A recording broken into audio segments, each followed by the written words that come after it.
Inside Story Uganda, real source of political updates. Bwe yamaze okulayira n'akwata akazana kati nno tewali kuddamu kulya nguzi mu parliament. Naye bwe natunudde ningamba ani asinga okupromoting enguzi mu parliament kati nejjajjanga akakudyuka n'akazanyiramu nnyo. Babaka musooke mubaweeyo awaabiri bayise kino, musooke mubaweeyo ataano bayise kino. Naye ngati Obote takubaga ne mukama we amutadde mu buyinza. So ebyabadde olunaku olwajjo Anita Mongo ye teyalabikiddeko ddala. Mukulu Magogwe yalabiseewo bwedda yeetalanga owakagatta akamu. Etugamba nti abalaki tayagala kumusuuza fufa. Kale embeera yonna eyabaddewo mu bufunze ogyogerako kijjeno bigero. Kisooka njala okuyozaayoza abakulu abawangula ebifo ne bakuba ebirayiro naddala ku levo ya palamenti n'okulwajjo bafunye omukubiriza w'olukiiko olukulu olw'eggwanga n'omumyuka we. Naye enfuna gye bafunyeemu omukubiriza w'olukiiko olukulu n'omumyuka we gye twetaaga okusinga okubamu ettooni. Bamufunye batya era tusuubire ki awo we tuli. Bw'ogenda ku kifaananyi kino ky'olaba wano ekinene abasinga bamuyita Obote. Obote Maxon Sujiyo Maxon Obote ne munne tayebwa embeera eyabaleese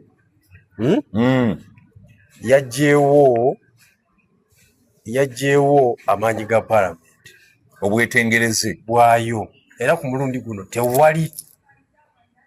jaji yakutte palamenti bwati nagizingazinga n'ateeka wano mu fayiro ye n'akunumba. Katonda wange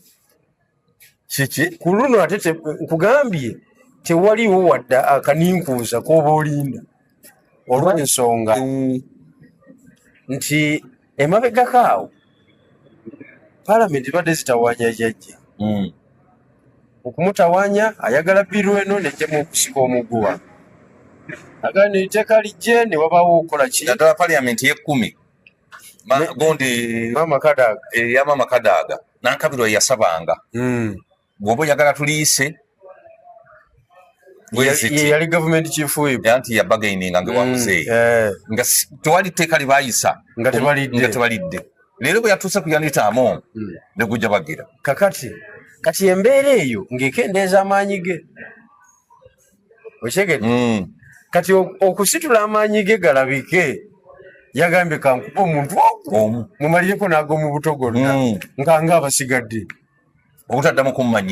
kummanyiira n'akuba Anita Amongo n'amulinnya nako bwa ngalinga Dawudi bwe yalinnya ku Goliaati omutima kw'omutwe nkugambye n'amulinnyako bw'ati n'amuseeteza luli nakugamba nti nga tuwera omuntu gw'oyiseeko ne bamubambula ku kolansi ng'emubya byatazza kati yengeri yakubyemu Anita Amongo. Kati mweyo embeera kukanga mwe abakyali abalamu ababadde n'ebirowoozo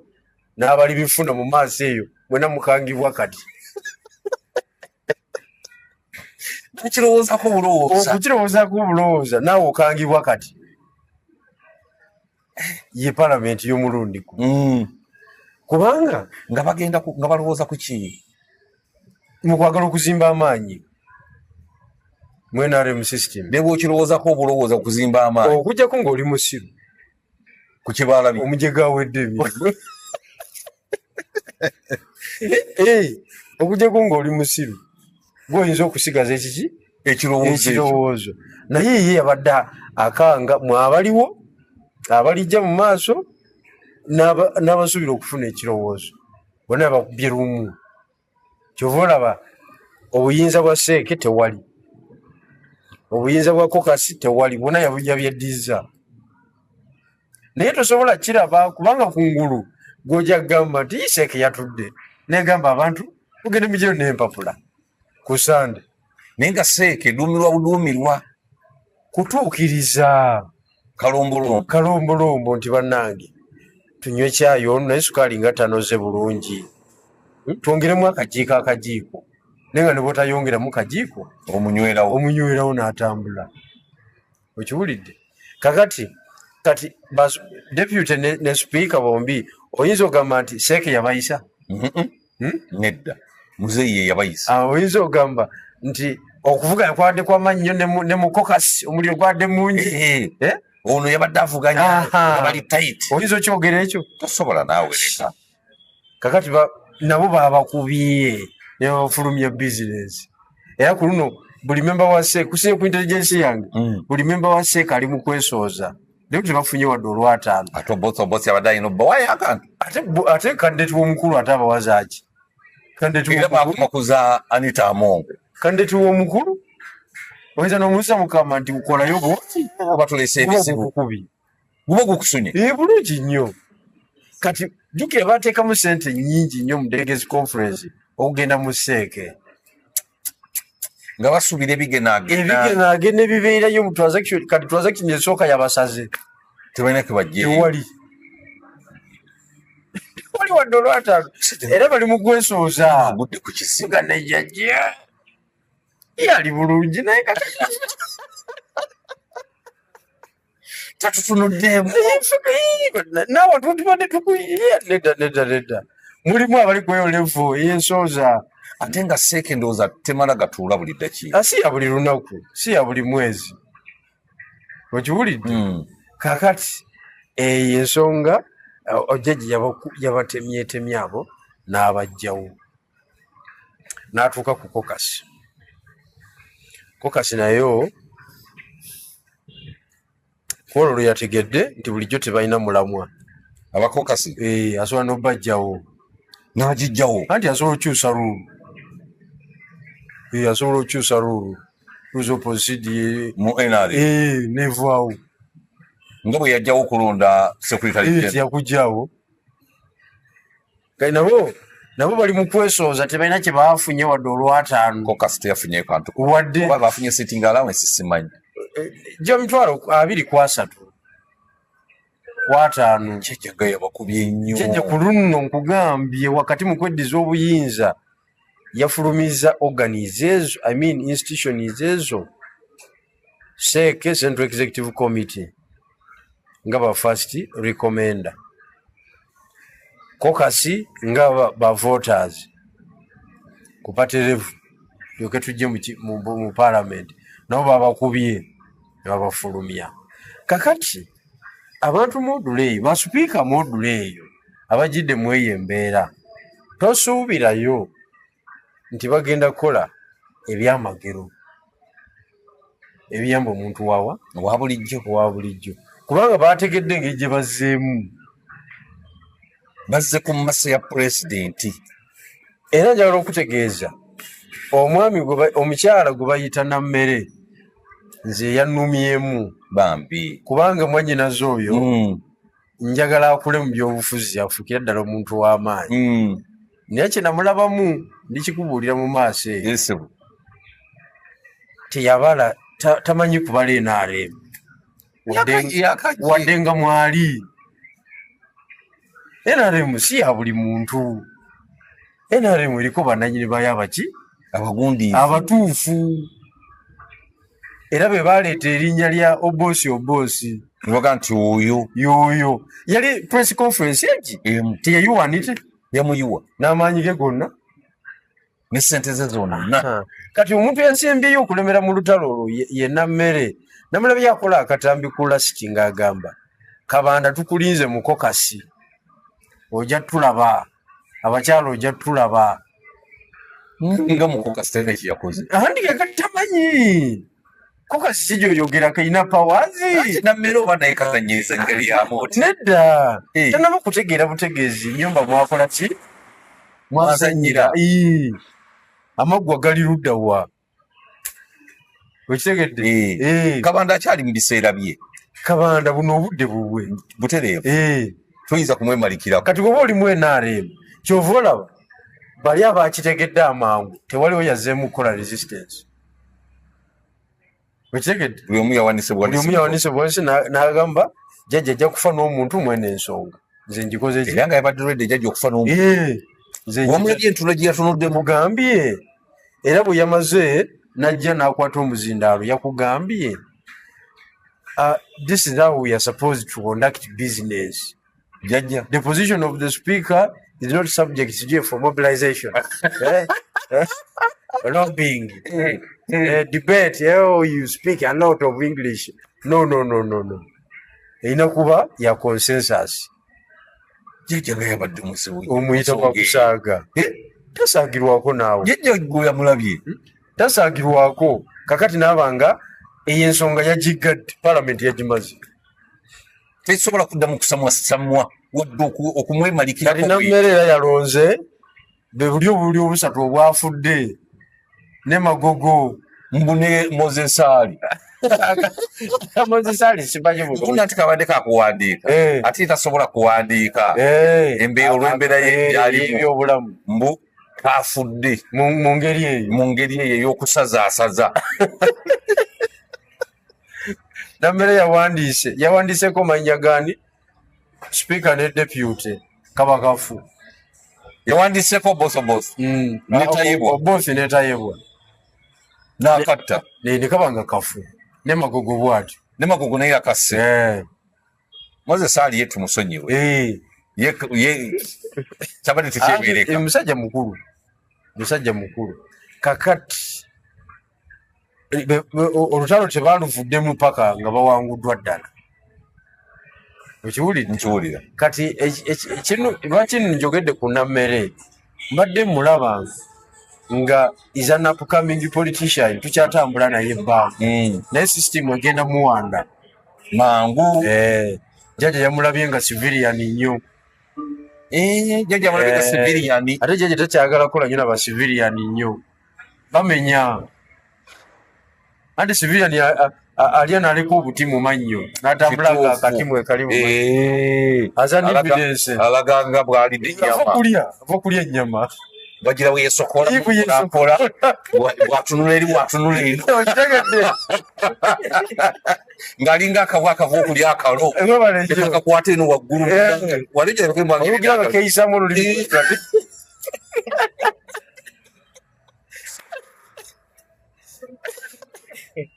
Era siyankoze bubi mbeera njagala okumugamba japo era ngenda mukubira ku ssimu olwaleero mba njagala kumugamba ategere kyalimu kuba tali eno waffe gye tuli feno gye tuli tukkirizibwa okukola kyonna kye mwagala kuba ffe tuli mu NRM naye oba oli wali ate ng'oli muvubuka n'olema okumanya power centers we ziri n'amapeesa engeri gye gatambulamu n'osigala mu lutalo mbumukwa ebyobufuzi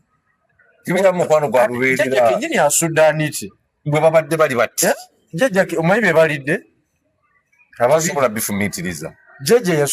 yasuula kadaaga ensi neekwata ku bwe baali bati ensi neekwata ku mutwe jjajja yasuula kakati nga gwojja mbutu jjajja yakuba kayuura n'amusuula n'amuteeka ne makindi kayuura bamusanga akakala bw'ati n'akuba mbabazi n'atuuka n'okwetonda n'akuba Bukenya n'atuuka n'eruzira. kakati ye kati mwanyinaze nammere ye permanent friend agijjawo mu byobufuzi agenda fuluma. kakati bano enkuba jjajja gye yabyemu Anita Amongo bano be yasooka okuba bo bwedda bagiraba nga baseka nga bagamba namusajja oyo atwongeddeyo kazolita omulala bonga bakazoli tebali eri kati balengera abantu abasinga bo balinda jjajja ye kyekiri mukwatako katulinde ekyo naffe tuliseka naye kati yakyali mu control naye nga basirikiddeyo nejambiya zaabwe wano bagamba naye nekimala kimukwatako tujja kuba embeekuulo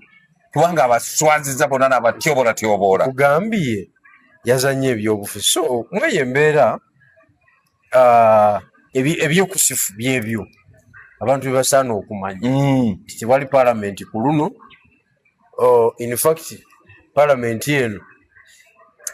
first beneficiary waayo ye Daudi Kabanda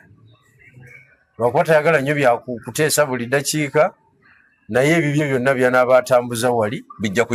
kutambula kuba yiyewo agenda agina kati point number 2 jeje yafiiriddwa ki naye yafiiriddwa Nikyo kyaluzinze. nnyo Yaluzinze atya. jeje yaluzinze olutalo lw'obuli bw'enguzi mu Uganda lwamulemye Lwamulimye lutya 100%. lutya. Anti kakati toyinza kugamba nti palamenti ejjudde obuli bw'enguzi offisi ziri 3 ezisookerwako ez'enkizo speaker deputy clerk parliament speaker talina bwakwata ku ssente za parliament nga kiraka takozo nga tasayininze tekiriyo tebakulimu abanga kaawo otuuka ku district nga kaawo mugaga okusinga chairman 5 era bwekiri naye nga chairman 5 yalina executive powers eza district ye political head naye oli akontrolinga naye oli wa byansimbi yalina okwicola oba takyoze mukono tezivaayo kati toyinza kuba political head noleka omumyuka we noleka accounting officer Kurisobole ye n'omusiba ne Anita Amongo ye n'omugoba kugambye oba olimbye tebakulimba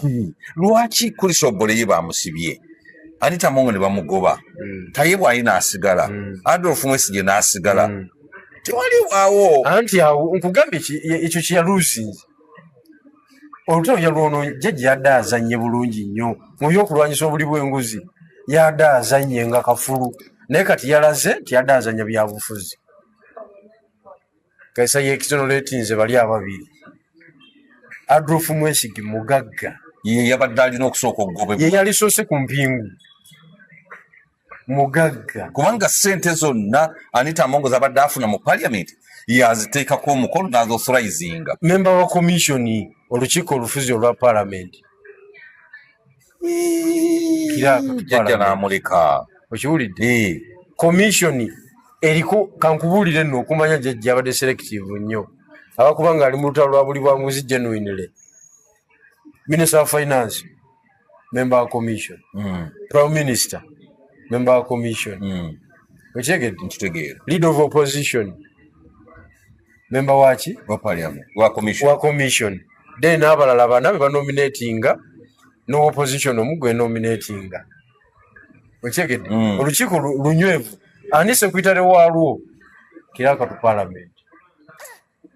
nsigize yeetoololerwako buli kintu kyonna kage toyinza kuŋŋamba nti ani teyatwalanga ssente ezo zonna nga bano bonna tebamanyi tekisoboka tekisoboka naawe sha kubanga bano bonna balina obusobozi obulaba jjajja nga tategedde butereevu ne bamubbirako nti oli omuntu wawe ssente azivuba atuliisa ssente ffenna tetufuna yafuna ate ffe tumuteerako emikono jjajja baako kyokolawo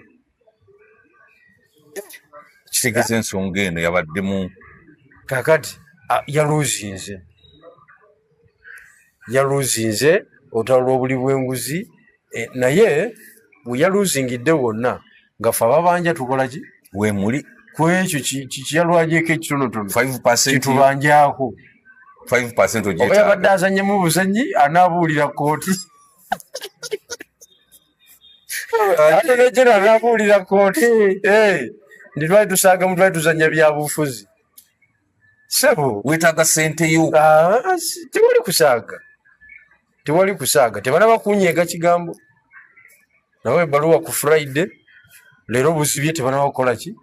kunyeega kigambo aba ofisi ya IGG ofisi ya CID twagiwa kopi ofisi ya president specifically General Kaguta Museveni Mr. President twamuwa kopi tebanaba kunyeega kigambo naye empapula tezivunda ate amateeka tebagakyusa gasigala kyekyo tobeera nga azikiza kando so mu mbeera yonna tubanja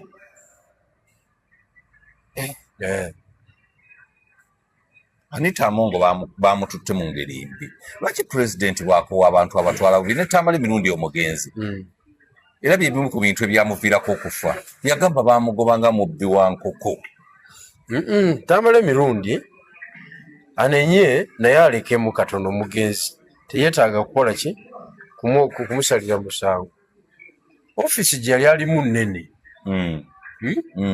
mwogezi wa mukulu okitegedde. Toyinza kusula mu bbaala ate nga gweyogerera head of state, tekisoboka busobozi kubanga ofiisi eyo abanyankole yali ebaluma ogitwala nga tebajagala ogitwala ekola amawulire oba oshininga oba omanyi ogikozesa etambula oba olabikira buli wantu otuuka ku mukolo ne gusanyalala. omwogezi wa president kufa bamanyi okukozesa omuzindaalo kati gwe n'ogikwata ofiisi module eyo sisobola butasanyalaza ki wantu nga ntuuseewo. Kati abanyankole ekyo kiba nandyagadde jolo bigirwa ofiisi ogikwata omukulu tasobola gimpa ate lwaki siyinza nakumala budde mbirowoozaako ebyo ajja kugikuwa nno. Oli mwogezi mulungi olaba wayogerera tinyifunza tunyefunza twaite tutudde gavumenti tukiraba kati nga pulezidenti afiirwanga omwogezi wendowooza kuba bajjawo tamala emirundi zesimbuliranga tafunanga muntu ali waliwo omusoga ali eyo bamuyita Kirunda Faruku naye oyo watwita ndowooza watwita talabikirako ddala oyo nedda press secretary the president tagenda ku mikutu newaffe tetumulabayo ate woba toli eno mumpapula tetukulaba kati kikifo kyetagwe woba toli eno wansi pulezidenti akikuwe ze nkisabye omanyi sirwa kusaba oyagala kunkyawaganya n'abantu wama pulezidenti ekyo ekifo ekyalimu omugezi tamala emirundi kituwere gino bigirwa ffe tumasuka ensonga totubuulira ffe gino bigirwawo oyinza okufuna oluvimbaawo olwogera nakaawo ntafuna ogezi wa pulezidenti mama nyaku nze netaga gyetusiza oddaawo netwasembulinga ogenda kwogerako eri eggwanga okitegeera olaba omenye kakati ngaoyogerera CMP okutaputa okwogera kw'omukulu nga nze otaputa ebigambo by'omukulu byayogere nakulaba wadonga gundi Ramaphosa Jonathan Goodluck yali azize ku CMP wafuwe ebigambo baaba naye kenyini yagenda atidde nagamba obusajja buno era yagamba nti we are not common men wafuwe ebigambo kakati ebyo bubanga obifuuyira ku pulezidenti Museveni n'230 mu gumu tebatawaala oba waddala kakati tamala emirundi ofiisi teyagibala ofiisi eyo teyeetaaga ng'onywa omwenge gujja ku layini yeetaaga ng'oli soba obala abo abalaalo bakubala bubazi si basiru bagezi bazibu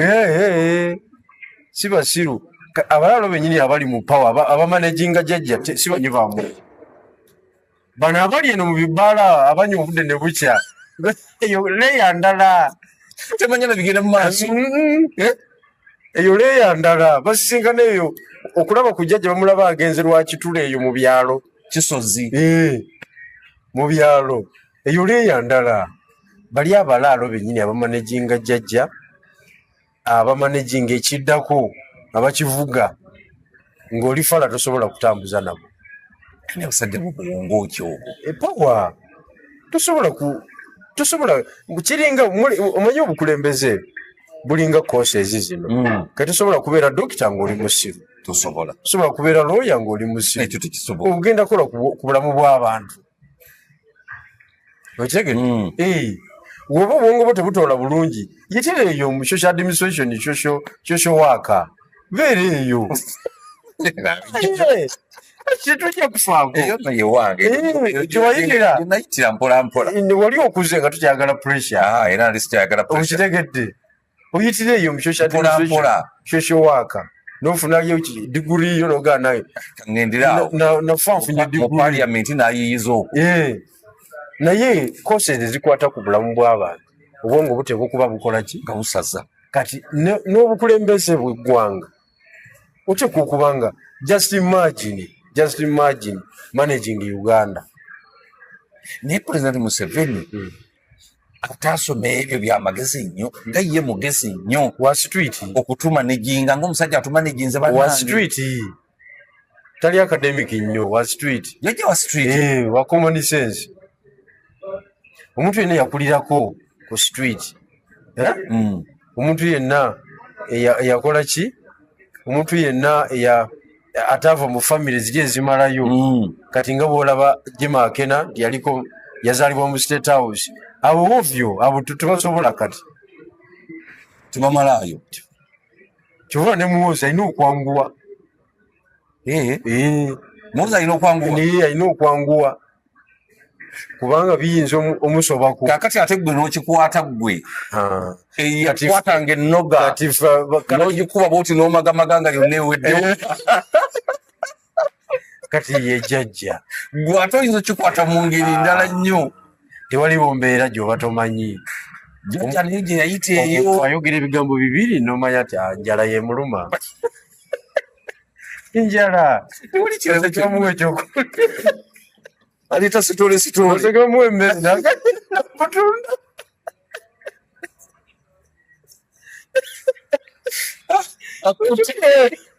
era olumala okulya natuya nabwati ngagamba tetukulabyeko nno webale kukulembera mukulu mbuba otuuka wali mbuno ebigambo bikugwako binzigwako njala yeba ekuluma naawe so kuba jjajja yasoma intelligence oli ayogera ebigambo ebi nomanya nti eno njala yekola ki yemutawaanya naye woba obadde boosi throughout kati ngaowekitiibwa Muhoozi ye abadde mwana wa boosi kati ye kenyini boosi aba alakinga that psychology ey'okupima omuntu kuba tabadde nnyo n'abantu abali naddala mu mbeera embi tabadde nabayala abamutuukiriza omuyiiya kuba kati nze nakoma okulaba Muhoozi ku street yali 29 okumulabako ku street ng'atambula mu kiseera ekyo yali Lieutenant Kano naye naawe nno oba brigadier eyo street gy'ogoberako y'amaanyi mu kibuga wakati ne mukisiŋŋanyi nga kula bonita yejja we nali ndi nga waliwo kyaliiwe ne mubuuzaganyaako najja yali avuga hama y'amagye bamukuuma yalinamu emitwalo ng'ebiri egya $, muno omutwalo ne muno omutwalo mu kiseera ekyo nakwata mutuwa wat nagusalamu wakati katonda wange naguwa omusajja we nagamba bankolereko abo nga naawe oli omukubagenda okukola 29 I think 210 kubasagala 29 yali ewedde 210 twali ku street yawo mu kibuga wakati kakati tabadde nnyo nga tokuumira wala simanyi nti okuumira wala mpita kufaanana awo kyalekana kubanga jino bw'abanga gwe omu ku baali bagenda okukolako seba okuumira kumpi nali simulabangako physically nali namulabako nga nine Haji Sebaggala nga yaduumira SFC PGB mu kiseera ekyo 26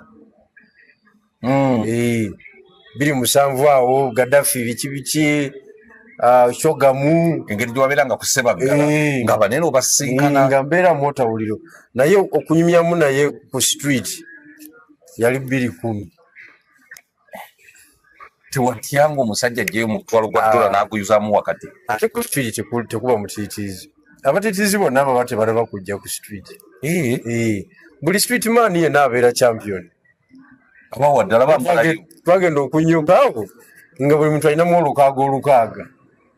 waddayo obugumi waddayo obugumi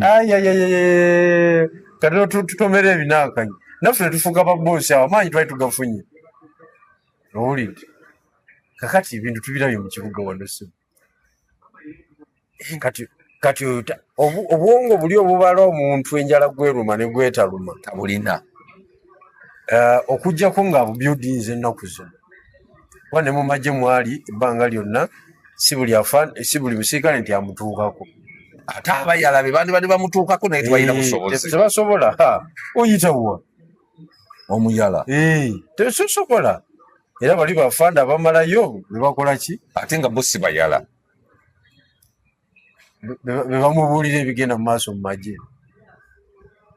nawandiika nakola ripooti ye nagenda napresentinga ewasakyo Jenosale yenga asirise nnyo ku nsonga zino ate asirisa ati amapeesa gage Jenosale yanyiga amapeesa kati kankubuulire tewaliwo nsonga ebeera implemented e Kampala nga yabyabufuzi ku level eyo ng'eriko kasi ate kati olowooza yavaawo eyo ensonga yavaawa Jenosale gugamba nkugambye ejjajja tasobola kuteeka kintu kyonna mu nkola ekyebyobufuzi nga kyamaanyi nga bali tebamukoledde analysis naddala oyo yasembayo okwaprovinga afuluma oyo naye afulumya atya ebyomuzindalo tebimutwala kiki ekirala chemical and biological warfare bajja twogerera bingi ogimanyi eyo ngitegeera tiyaseeredde eya lokeeki bajja twogerera bingi eri costly tiye tuvamiye buvamiya nkola yaffe ekyebyara ey'okuwemuka tuvamiye buvamiya nga bavamiya kubanga maama Anita Amongo kana akajuisi ke yanywa ewa Jenosale agenda okutuukayo ng'oli jeno batekinga dda decision kibola era yamutestinga ne kajuisi akalabe oba yagafuna amawulire ababutakanywa kyandibadde kitegeeza nti amawulire yagafuna siru naye omanyi ekyo kitegeeza okuleeta fulasika yakaki negwe ze natya omukazi oyo aka n'akanyika juisi ne bakaleeta oyo mukazi negiraasi egi oyo mukazi lwakyafu ona pulezidenti Museveni yagizira ate ng'ali ne mukulembeze munne ngagamba nabaga abakulu ndi bulungi don't mind ndi bulungi pulezidenti Museveni yakazira ng'okimanyi Anita Amongo okimanyi nti lumira mwoyo ate era civilian mbabazi yali takanywa bali bonna basejjusa kaba kamulemye nigumaliriza ng'alaba nibe kaba kawunya gamba wacha wewe nafikiri mimi iko mjinga wacha wewe Amongo bwe yakanywesa civilian era bamanya nti ono fala muzibu olaba akanywedde tumukubire mu ange eri tuvamye buvamiye bamutwala nga ne Anita Amongo akyadde engulu mu byobufuzi tebabimugobyemu akyasobola okubeera omubaka wa paalamenti kuba kino ekisanja ajja kimalako ng'omubaka era asobola okudda ng'omubaka naye okukwata okufunayo government position ey'amaanyi ku level y'obwa sipiika kubanga level y'obwa sipiika eri ku level y'aba prime minister vice president bwa president yeeyo level speaker era izo level zayogera nazo takyasobola zikwata bakimugobyemu ekyo naye akyasobola ofuuka minisita kubanga jjajja ye enzanya ye okumanya ya bulabe ennyo yamukubira dde essimu mweyo embeera n'amuzza omutima naye gwe omanyi omusajja azanya ebyobufuzi nga jjajja yamukubira dde essimu jjajja yatuzanya ebyobufuzi obusogalo n'atukuba n'atufulumya nemukaaba nti ali mu lutalo ne Kadaaga aze mu lukiiko lw'NRM talaba Kadaaga ataddewo embeera awo n'akwata ebisawo nebigende wa Kadaaga namugamba nze njagala busoga tombuulira making sure nti bafaaga byalafu bawangula namuwa amaanyi ebisawo nebigenda naswipinga busoga era NRM yawangula busoga kulevo yawa president nekuba nebababaka ba parliament awaka twamusuuzaako 8 ogw'NUP FDC yafunayo omu beebo NRM abasigadde ne batwala uli kakati walirowoozezza nti enwana jjajja gye yalwanamu ne Kadaga nditamukubiranga wadde akasimu kyoyo eyabadde ku mwanjo ogulwana obosi nge bamuyita afuuke sipiika Kadaga yabaddewo namulabye ng'akutte bw'atyo bamutwala banja amukwata wali batambula neŋŋamba Kadaga nga mukazi w'amaanyi nnyo wakati mu mbeera gy'alimu akyasobola okuwanirira omuntu yamuwaniridde anti mulimu ekyo kisindika bubaka eri omukulu taata watuwangudde twakkiriza gwe kamala byonna okiwulidde jjajja nga musibu nnyo bannange okitegedde ng'amenyemenya abalwanyi be bonna be yajja nabo buli omu ebyobufuzi amufudde ekitagasa tubitwala nga ekyokusaaga naye ebyobufuzi si kyakusaaga ebyobufuzi kyenazudde naye ffe tubitwala nga ekyaki ekyokusaagasaagamu naye it is a serious business etalimu lukwanokwano ku luno nenategedde nti jjajja talina mukwano gwe yali yatulaga ddanga ffe bayungwe era ffe abantu baze batuzanyirako ne tubaleka ne bayinaayina naye jjajja yalaga dda nti tali serious kuva mu bakayiira Dokita Ndutankome Kayiira gomanyi Tutankome Kayiira ngenda gyagenda gomanyi bakugamba nti Tutankome Kayiira mbesijui bamukubya amasasi ng'afuluma ewuwe ne kikomaawo nekitabaako kyeyonge Bannayuganda baliwo mu kiseera ekyo baali badde bayigira ku ebyo agala omusajja tabeere mulamu jjajja n'agenda mu ggulu bweribaayo anti ebyeggulu biri speculative gwinayo gwomanyi yaligendamu ati sesigendangayo kakati n'agamba nti gundi yaligendayo kakati olinawo obujulizi obulaga nti omuntu waafa agenda mu ggulu biri speculative naye singa liwaayo asobola ogenda mu ggulu anti kati oli mu byasinga anti kyembuuza nti gwe okusinziira nga bwolaba jjajja enkwe zimujjudde anti obuzibu obuliwo enkwe Katonda yaziteekawo era abasiraamu babagamba nti Katonda yenna nyini nkwe tukole nkwe ne twefuula bakamenyo naye Katonda yenna nyini ki nkwe kati ate era ebitabo bitukuvu bigenda mu maaso ne bigamba nti ate otyanga omukazi omutya otya akola enkwe n'okusinga sitaani omukazi oba yatudde mu sitaani bo bagamba omukazi akola enkwe okusinga sitaani kibula kyajja tazanyisa bakazi bamukuba ku mutwe omuttira ddala kubanga enkuba gye yakubye Anita naye neya Kadaga eriwe yasinze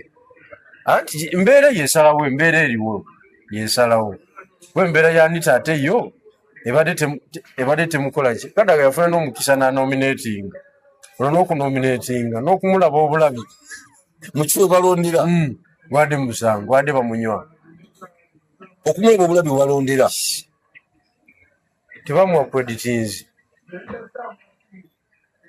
kati embeera eriwo ye jjajja akuhandulinga Kadaga Anita bamukubisiza amaanyi mangi nnyo okusinga ga Kadaga lwakuba ono bamukubisiza institution ono bamukubidde mu official capacity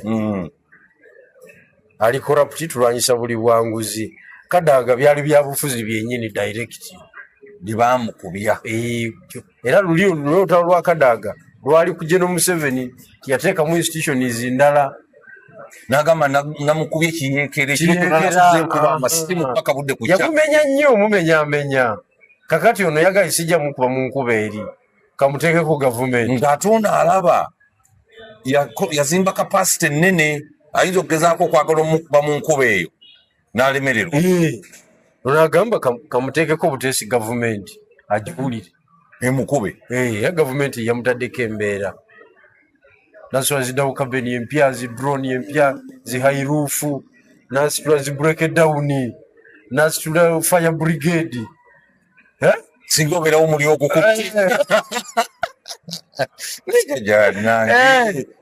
nasitula helicopter obwedda nayo yeetala waggulwa kusaagadde okusaaga naga kankubete nti ompulire jjajja bwatyo bwalwana kaakati gwe Jeno Bigere okusinza nga bw'olaba jjajja bwalwana wakyaliwo akamuzuula konna koolaba opposition okumutwalako obuyinza opposition yatwongerayo nnyo kyova olaba opposition eyamajinga yayimagingira munda mu kintu era naye walabye engeri gyakoze ki gyagikubyemu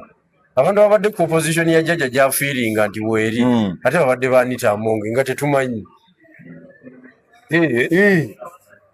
nga tetumanyi nga nita mungu afiiringiramu opposition anti kakati tutulaba engeri gyamufulumiza byadde bya bulungi yamukubye nakati olutalo terunaba kuggwa lukyayinda nayo yamukubye n'amumalawo okiwulidde ate nga olinakkiriza defeat naga nemune onkubye nzikiriza okuŋŋamba nti opposition olutalo lwegize mikise ffe yatwongerayo tuli mayiro 2 mu kukwata ekintu ate kati n'okudduka mu ggwanga abakulu badduka mu ggwanga kati ate olina kyogamba nti nze siraba kalinga konna kakodyo konna kayinza kuva eno teriyo kantu tulina kubala nabali abali mu kintu ate bana bali mu kintu abatali wala n'ekintu bw'osobola kati okubala nabo kubanga kati kiri method to capture power eri very clear. Are you near the power centers or not? Ekyankeretanya okuvaayo wana President Museveni olw'okuwaayo obudde n'akulembera eggwanga lino ne famire ye nasacrificinga era n'amaliriza nga anominatinze mukyala Kaguta kuba sipiika NUP yanominatinze muganda wa mukulu ati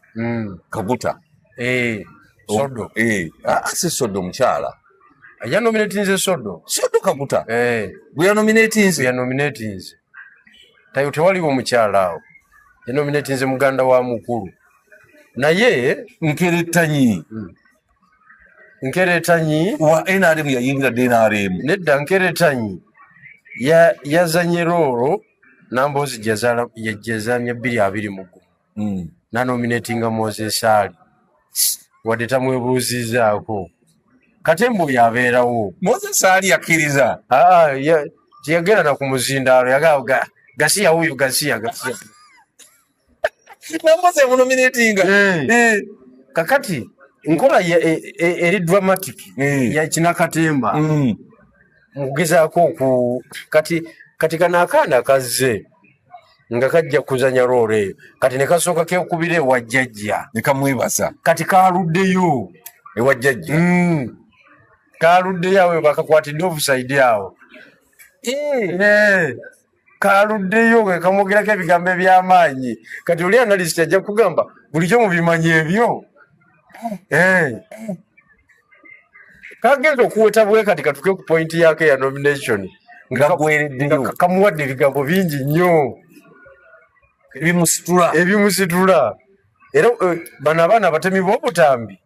batemaako basobola otemaako kokka n'agamba wawaana jjajja tolina kyotugamba era kyekiri ku layini okiwulire naye nga ye ekigendererwa kye kyadde kya provocational nomination olwamaze na nominatinga Sodo Kaguta nominatinga Sodo Kaguta era jjajja yasesemu buze ziragamba nawayaye Sodo yakoze atya era naye yabiganye teyavuddeyo n'abigaana yabiganye teyaze na kazindaalo yabiganye so mweyo embeera yagadde kuzanya roore eyo naye wajjajja yawangaliddeyo nnyo ng'alinga alina kyanonayo ebigambo byaluddeyo ye nga yeetemera paasi kakati ekyokubiri ekyo yafunyeemu ekisooka yakoze introduction ndi wendi jajja bwe oyagala tukole wendi ndi mwana muto nze bintu mbiraba bulala naye bino bangambye bugambi okubwogera kuba yaluddeyo nze mulaba awo yeetemera paasi yo yagikubye jjajja ne bwaba wakumuyita mu bantu amuyita mangu jjajja be yavuddewo ng'ategedde Nkeretanyi yamutegedde nnyo nti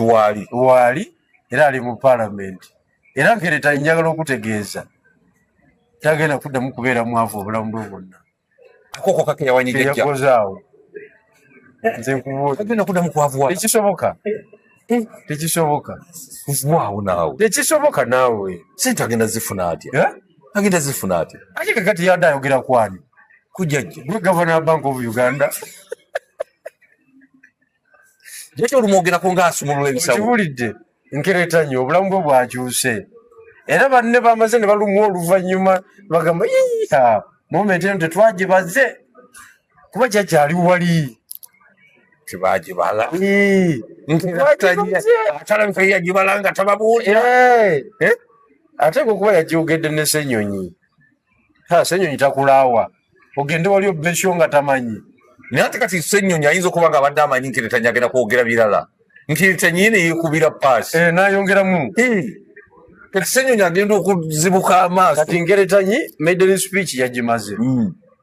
kukasati kwali butereevu ngwamu ku babaka abateesa ab'olulangu kuba paalamenti yakatulayo omulundi ogwo ali waggulu kumpi amawulire yagabbyewo ne social media n'agibba kakati kati kiri eri gwe owamutegedde otya wamutegedde otya n'okola criticism yo otherwise ye ng'omuntu nze ndaba yagukubye mu katimba tagenda kudda kukubeera kyekimu obulamu bwe bwakyuse kubanga omugaga yamusise eriyo bannange omusajja nga yakoze kati nammere naye yazaawo n'anyiga amapeesa ge naye nammere obuzibu bwe yafunye nga babaka banne naddala abakyala bamwinako akasajja yababbako showa e Masaka kati ajarayizinga procedure matter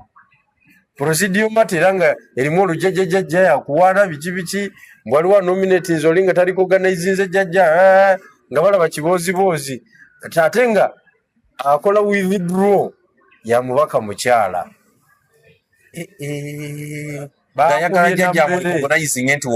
bakubye nammere yaluzinze nnyo ate nga dde asabumitize bulungi bamukubye nnya ku bwerere vaya oyambala akabina tomanyi nakatambuza biba bigenzemu ani yabyogedde nti ayambala akabina amaloboozi gadi gava wali ngabakyogera na mu Luganda mutamanyi katambuza akabina tamanyi nakatambuza anti tekenyenya kabanga etofwali zate nadde sikimanyi kaba kagumu ate bw'aba atambula kagenda wolose tekabeeramu wano lwatika nga omuntu bw'atambula noza tuve wano tukyeyongera ojja kunkubya na mmere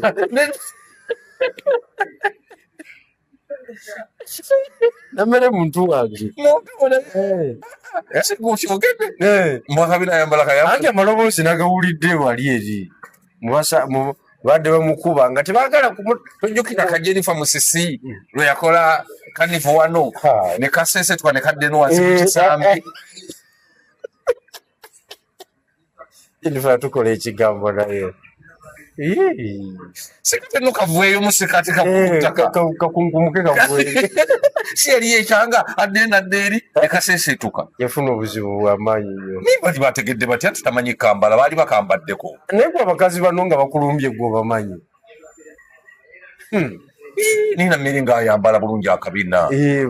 kugambye bakazi bano nga bakulumbye bamulumbye bubi nnyaawo nava kuguzano nga teyesimye nga teyesikidde kanyeebwa naye kyonna kyekiri kijja kuggwa Bobi Wine ayimiridde ku ki mwe basajja be siri musajja we sijja kulimba wamulabula juzi n'omugamba nti nno omuwadde wiiki bbiri ennaku sikyatambula yeetonde naye nga nze siyinza kwerabira kumujjukiza abalabi nno bagambye nti beetaaga okwetonda okw'olwatu ekyama tebabyagala ate bano be bakama bafubi kubanga nze tewaliwo kintu kyannumye ng'ekyo okubanga naleeta project tukubaanita Among tutwale credit ng'oludda oluvuganya ne bamundekera n'akukuba kumalira ku obusungu bwonna. balina okuneetondera basaaga ekyo kyo nkugambye tolaba nti bamalala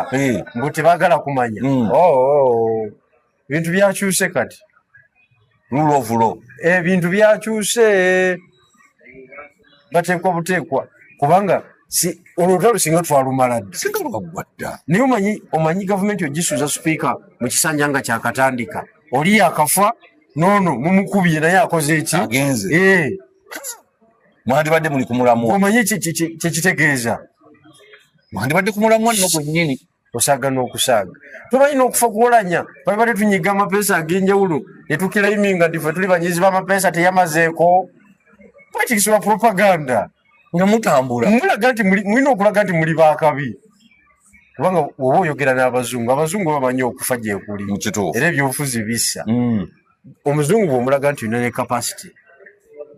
eliminatinga speaker ne deputy we n'omufulumya office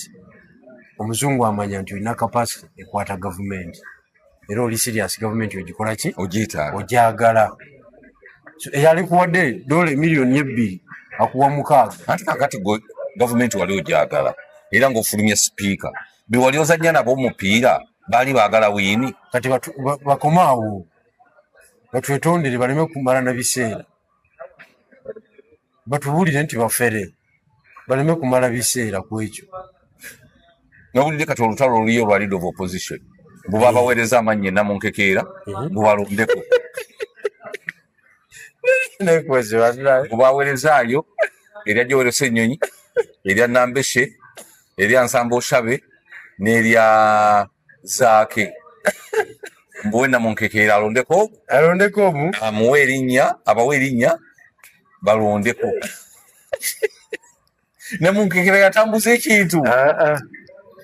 ekyo kirabika si kituufu zamawule bwe bagamba bwe ndowooza naye kansooka nkola okunoonyereza naye nze kyendowooza kyemmanyi nti ab'ebusoga batandise okurisinga the big question batya baagala bwaloga ab'ebusoga ani kwaba ab'ebusoga naabo bonna abaliyo bamwiru bani anti busoga egamba tosobola gamba erinnya liryagenze nti tosobola gamba mumwiru yesimbyewo ku bwaki ku bwa sipiika bwe bawanyidde ddala nabo titosobola guwangula oba tobawadde bamuwe bwa leader of opposition emmoloka toyinza kugaba kyotalina zifulumeko e Kampala busoga naye emanye nti nno ekwata omuliro naye kati omuntu ava wano Kampala agende wali enakawa tolina impact gyoba otaddewo naye emmotoka bwe zifulumako Kampala tyani nti oyo mwiru Nambeshe agenda Mbaale agenze Mbaale ekyo tekikola makulu omanya nti waliwo okugabana obuyinza naye omukulu anaakomawo okujja okugaba okusayininga sente za iPod omukulu intelligence gye nnina endaga nti abulamu emyaka nga 2.3 okwesatu okudda wa kakati kyayagala okukola ayagala asange bakaweesinga bakkakkanya ayagala balondewo party president asobola okusayininga ebyo byogamba kati ye asigale nga presidential candidate olaba bwe yatandise okudduka ekintu akidduka anti ye munabyabufuzi yeka asoose mu byafaayo bya Uganda ayagala okugenda mu State House naye ng'atya n'okubeera mu kaduukulu ka police post akapolice post akenansana kati omuntu yenna kasitaba nga atya okusibwa tokiriza okwogera ku byakujjako gavumenti aye kati okogenda gijjako oti naye mwakimugamba dda ave ku bwa party president yasigale wali n'agaana naye kati sente zimaze omulakira byeyaziryako bonna nabo bakanudde amaaso bakaweesi bonna bakabira ku zi-TV n'abantu abalala bakaawu kati talina kyabagamba ajja kufuna kyabagamba ajja kubeera bulungi mbwagenda kudda 2-3 mugumu avuganye ali mu eyo level ngandabanga kino muhoosa amuliddeko show mu bino byonna byonna ebigenda mu maaso. katulinde empikirire tulaba bazinamukolera naye nga nze obutambi bwa Rebecca Kadaga bweddogo obutambula wabuwulidde bumanyi ebusoga buluddeyo kumala akaseera waliwo uli kutuuka Kampala ninye busoga bwali butambula busoga tunalina buwulira dda nabuwulira nga twakava mu kalulu waawo maama wamaanyi nga wayiseewo wiikisi nga 2 maama wamaanyi nnyo mu nsonga y'eddogo. obutambi si bubwe babufumba kati mu katambi ako mulimu omwami bamuyita Eric gwayogerako tewali amumanyi naye wali ekamuli tumumanyi Eric. kati Eric yalina art ekola akatambi ako yali wuwe nnyo wakulusegere bebana abateguzi nga Kabanda wabadde ategula Anita. ye muteguzi muki waliwo kye bayita jobless billionaire obamanyi? Sibamanyi abo. Tomanyi jobless billionaire? Omuntu nga alina ssente naye nga talina mulimu gwakalakalira ng'ategula buteguzi naye nga zirina tomulabangako abangi yitirivu nnyo kati ng'ali biwanvu kati nga Andrew Mwenda nga nebya gavumenti si wamaanyi nnyo mwalina kyakola naye ategula. is a jobless billionaire. Asimba apartment wali Mmengo. Okitegedde kakati kati Eric yakola akatambi ako ne ttiimu ye kubanga ye alimu olwafere alimu olwafere munegufu kati nga bagala kuba ani bagala kuba Kadaga bagala mujjako ddaali kumukuba kumujja mu gavumenti era obutambi babukola wano nga agenze mu lutalo ne minisita wa presidency Babalanda yaga katufumbe kuba wali ebusoga tiimu ekuba Kadaga afulume empitirivu niye katalabika ng'owamaanyi nnyo anti kakati era jjajja yabazize emabega kasi yafulumiza anite bawandagadde siponsa bawandagadde mama abadde okubeera mama busoga byaganye kati bonna bu network obubadde buzimbiddwa ku ttaka kakati kati maama naye wagenda okufunira obuzibu nga tafulumidde ku kabineti anagifulumira nga nawulidde agamba ayita namutamba awo n'omukyala minisita wa Kyabazinga ndi bwayagala bawe wa minisita ebyakadaga ne jjajja biwanvu toyinza biremerako nnyo bebamanye ebyabwe bebamanye engeri gibasetinga mu bintu byabwe bebamanye ebyabwe ebifaananyi bya Kadaga wabirabako ng'akyali namulaba ng'akyali mu bwalabu ng'alina n'ebiseera mu bulabu ate era jjajja ye yaliko nga ye pulezidenti kati ebyabwe toyinza akyalina ebiseera toyinza biyingiramu nnyo era nze nga omusajja omukulu nkomaawo